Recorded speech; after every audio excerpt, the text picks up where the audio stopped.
Bonjour, bienvenue cette chaîne, c'est Tante Evelyne. Soyez richement bénis dans le nom précieux de notre Seigneur et qu'il vous aide vraiment à vous préparer avec minutie et rigueur pour sa venue. Oui, c'est important de nous rappeler que notre Seigneur Jésus vient bientôt, dont nous devons, en tant qu'enfants de Dieu, nous affairer tous les jours à laver nos robes dans le sang de l'agneau afin d'être prêts pour ce grand jour qui arrive à grands pas. Il est vrai que c'est la parole que nous avons ni le jour ni l'heure, mais je pense que l'enfant de Dieu qui attend le retour de son maître, de son époux, devrait se préparer, donc être prêt à chaque instant. Donc voilà, nous encourageons tous à y veiller avec une entière persévérance. Aujourd'hui, nous allons parler du processus de sanctification. J'ai fait des vidéos où j'ai parlé vraiment du vase que nous sommes en fait dans les mains du Seigneur, un vase en formation. Donc j'ai parlé dans les vidéos vraiment, Seigneur tu es le potier et nous sommes l'argile. Donc chaque chrétien, sa vie est comme l'argent dans les mains du Seigneur. Le Seigneur modèle cela, fait de ce chrétien le vase qu'il désire. Et ils ont aussi vu que notre Seigneur Jésus-Christ nous appelle justement à ne pas être juste des vases d'usage vil comme des vases de veau de terre dans une maison, mais des vases vraiment d'honneur, sanctifiés, utiles pour son service. Donc notre Seigneur nous demande vraiment de nous séparer de tout ce qui est impur, de tout ce qui est souillé, afin vraiment des vases purs pour sa gloire. Évidemment, lorsque nous parlons du Seigneur, comme le potier, comme nous sommes l'argile, il est en train de former le vase que nous sommes. C'est ça en fait consciemment le processus de sanctification. Donc c'est quoi la sanctification? Donc la sanctification, ce n'est rien d'autre vraiment que de se mettre à part pour le Seigneur, de se séparer de tout ce qui est souillé, tout ce qui est impur, et vraiment de se consacrer à vivre vraiment pour lui, dans sa gloire, loin du péché. Donc c'est ça la sanctification.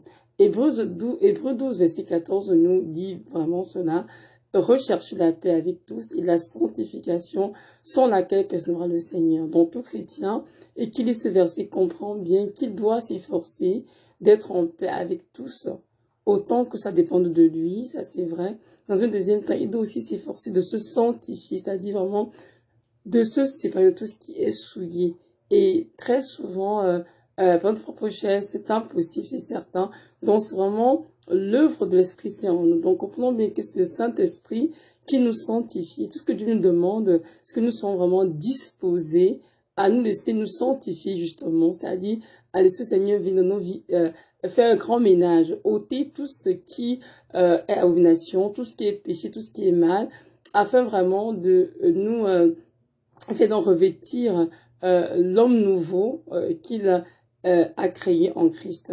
Donc voilà, nous allons lire ensemble dans la parole dans Éphésiens 4, un chapitre qui est très intéressant.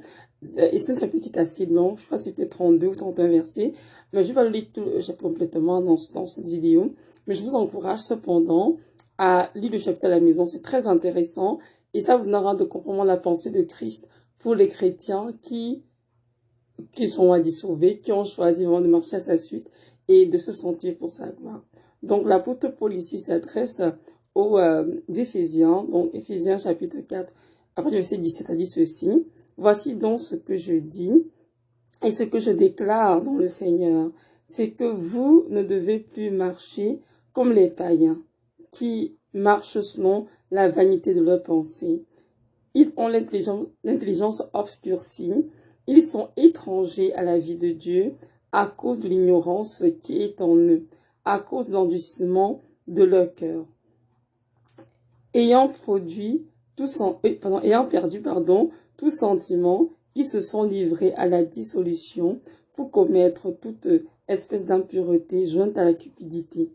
Mais vous, ce n'est pas ainsi que vous avez appris Christ. Je m'arrête d'abord là. Donc ici, des versets 17 à 19, l'apôtre Paul décrit justement la condition spirituelle de ce qu'on appelle les païens, c'est-à-dire ceux qui ne croient pas au Seigneur, qui marchent effectivement selon leur pensée, sont en train de ce monde, qui n'ont pas connu Christ et qui vivent leur vie pour eux-mêmes. Donc ces personnes-là sont des sont des personnes qui ont l'intelligence obscurcie, c'est-à-dire qui sont voilées en fait et ne comprennent pas les choses de Dieu. Ils sont étrangers aux choses du Seigneur. Pourquoi? Parce qu'ils sont encore ignorants. Et c'est pour ça justement qu'ils ont des cœurs endurcis, ils marchent avec leurs propres pensées, ils ont perdu tout sentiment, ils commettent nuit et jour toutes sortes de choses impures et qui, disons le Seigneur, mais ils sont ignorants, c'est de leur faute. Ils juste seront éclairés, ils vont probablement changer. Mais il dit sur verset 20, mais vous, ce n'est pas ainsi que vous avez appris Christ. Vous, c'est qui? Vous, c'est nous les chrétiens.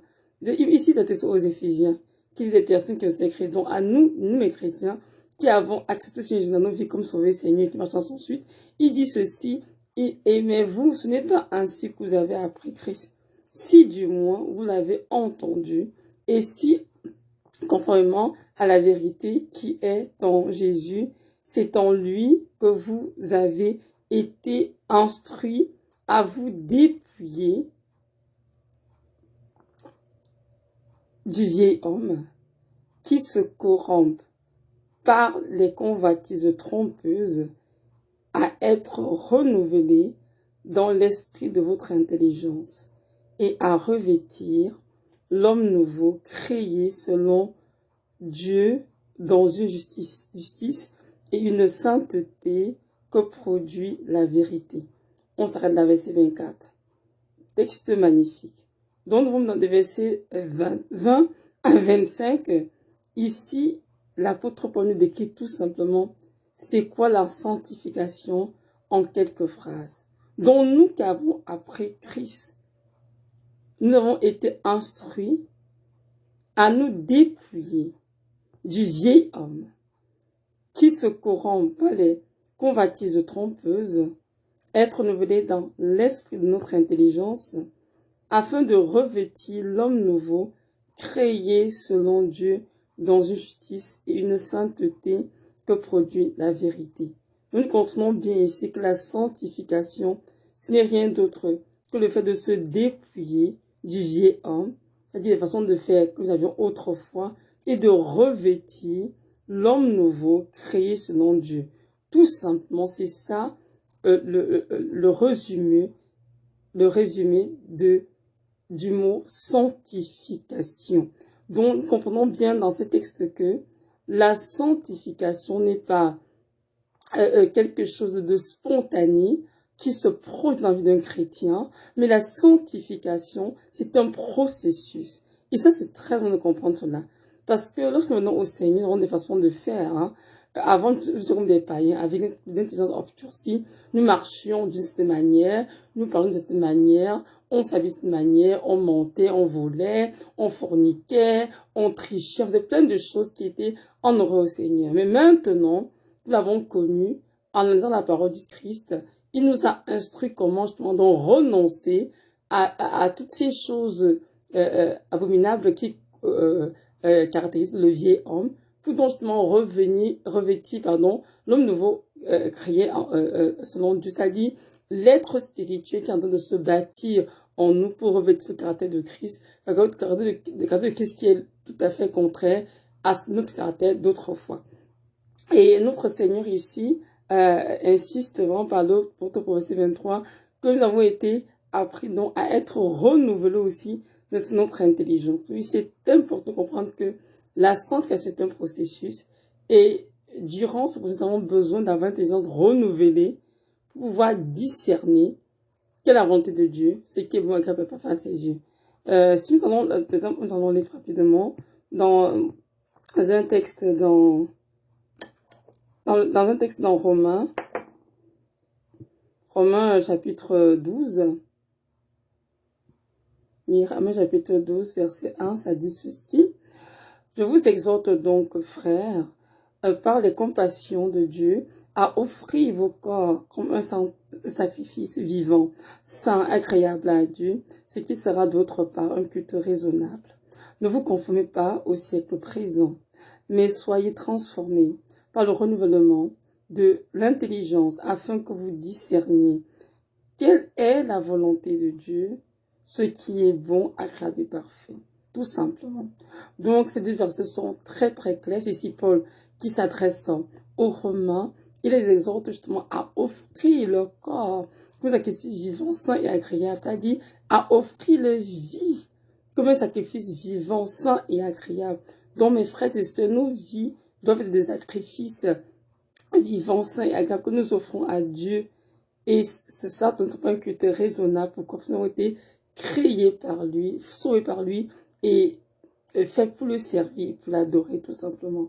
Et verset 2, il nous exhorte de nous conformer au siècle présent. Donc, la fin qui dit se sanctifier, ne doit pas se conformer au siècle présent, mais doit laisser le Seigneur renouveler son intelligence, et afin qu'il puisse discerner justement ce qui est de Dieu, ce qui est bon, agréable et parfait au Seigneur. Et justement, ce qu'on peut essayer de la transformation, oui, la sanctification, c'est un processus de transformation, de quitter de notre état du vieil homme à notre état de l'homme nouveau en Christ, pour ainsi donc glorifier le Seigneur dans notre marche chrétienne.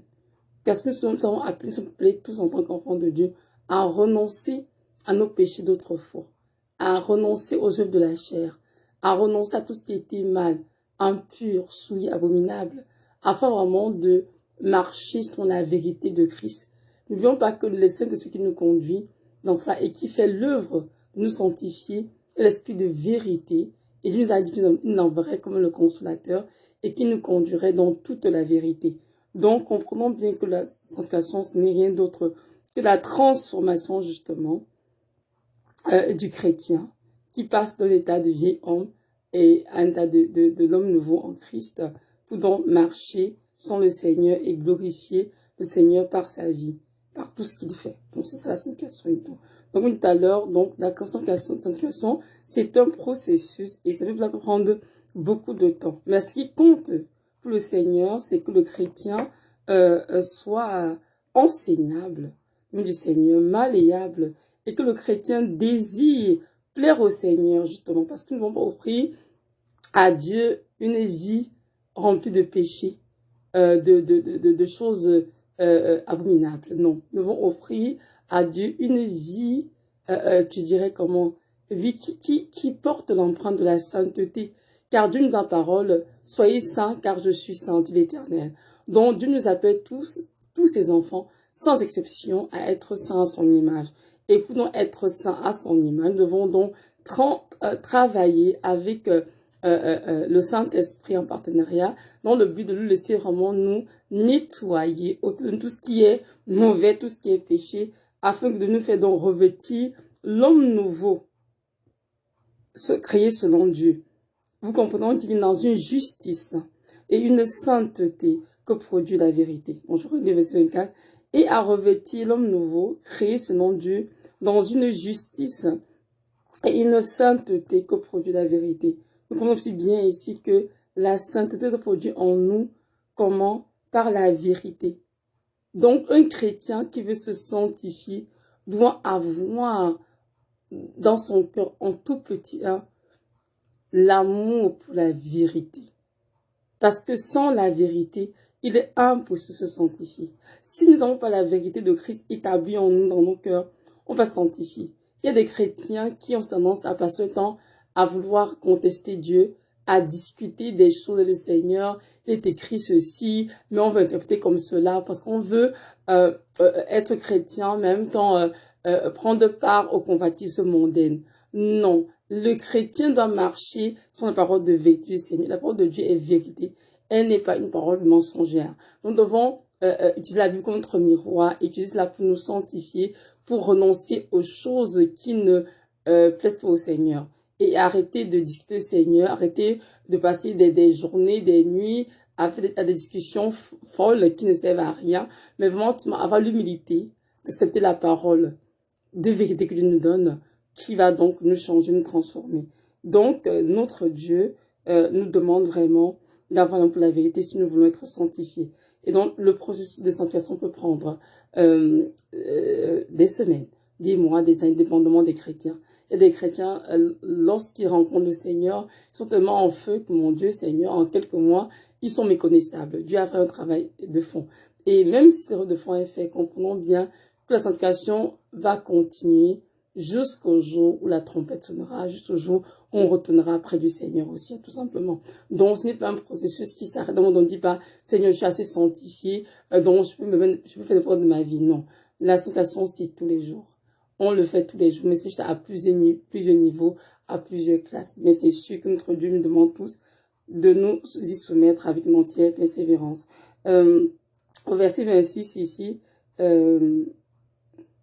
non, pas verset 26, verset 26 a dit ceci, c'est pourquoi renoncez au mensonge et que chacun de vous parle sur la vérité à son prochain, car nous sommes membres des uns des autres. Donc ici, verset 25, pour commencer à expliquer déjà qu'il nous appelle donc à renoncer au mensonge afin de parler selon la vérité. Donc nous comprenons bien que celui qui sanctifie ne peut pas en même temps vouloir caresser le péché. Peu importe le nom, que ce soit le mensonge, la colère, le vol, l'adultère, la fornication, peu importe le nom, c'est péché. Nous devons donc nous efforcer de renoncer à toutes ces choses du passé pour nous revêtir le caractère de Christ et donc glorifier Dieu par notre corps, notre esprit qui appartient à Christ, car nous sommes le temple du Saint-Esprit. Donc, cette visite nous fait comprendre que la sanctification, ce n'est pas quelque chose de jour au lendemain de ta vie. La sanctification peut prendre du temps. Il faut être patient envers nous-mêmes. Le Seigneur fait son œuvre et pour ceux qui sont sauvés, qui connaissent Christ, savent très bien que ce que je dis a du sens, parce que moi, Evelyne, c'est depuis plusieurs années que c'est ma vie pour sanctifier. Et c'est pas encore terminé. Tous les jours, il me sort des couches, des choses dont je dois m'en débarrasser. Et lorsque Dieu vient dans notre vie pour faire le ménage, c'est juste bien comment dirais-je, de nous soumettre à lui, de ne pas le contester, d'être humble, d'être sincère, d'aimer la vérité, c'est la vérité, et de laisser donc justement nous nettoyer pour faire de nous ce vase d'honneur, ce vase sanctifié utile à son service. Parce que notre Dieu nous appelle vraiment à être des vases d'honneur utiles à son service et des vases justement qui vont terminer leur course ou au ciel et non en enfer. Non, peut être sauvés pour nous amuser sur terre. Non, non, non, non. Ça a été sauvé justement pour nous sanctifier, pour nous préparer entrer au ciel et évidemment régner dans le millénaire avec notre Seigneur. Et pour cela, nous devons faire notre part et comment dirais-je, et vraiment, vraiment le faire avec rigueur et minutie, car ce n'est pas un jeu, mais c'est très sérieux. Toute la vie chrétienne repose sur cela, la sanctification, sans laquelle personne ne voit le Seigneur. Donc nous sommes comme des vases en formation, Dieu est en train de nous modeler, de nous tailler, de nous former, afin que ce soit vraiment des vases utiles dans ses mains. On lit 2 Timothée 2, verset 20, ça dit ceci. Dans une grande maison, il n'y a pas seulement des vases d'or et d'argent, mais il y en a aussi des vases de bois et de terre. Les uns sont des vases d'honneur et les autres sont d'un usage vil. Si quelqu'un donc se conserve pur en s'abstenant de ces choses, il sera un vase d'honneur, sanctifié, utile à son maître, propre à toute bonne œuvre. Parole du Seigneur. On va plus clair que ça. Nous sommes tous des vases du Seigneur en formation et notre souhait doit être que nous sommes des vases justement d'honneur, sanctifiés, amen, utile pour toute bonne œuvre. Et pour être un vase donc sanctifié, utile au Seigneur, verset 21 nous dit clairement, c'est en nous conservant purs, en nous abstenant des souillures de ce monde. Amen. Donc vraiment, mes frères et sœurs, Dieu était très clair ici dessus. Donc, je nous encourage à faire des efforts pour nous abstenir des séductions de ce monde, des convoitises charnelles qui font la guerre à l'esprit, et vraiment de nous laisser dans le Seigneur comme des enfants, avec que Dieu vraiment nous débarrasse de tout ce qui nous empêche d'être ses vases sanctifiés. Et nous devons cette grâce justement de revêtir le nouveau en Christ et d'être comme un vase d'honneur sanctifié, utile à notre Seigneur et propre à toute bonne œuvre. Donc voilà, et c'est ici que prend fin cette vidéo.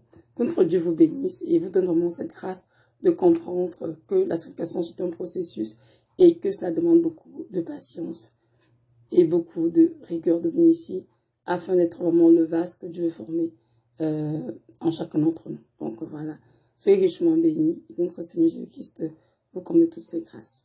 Shalom.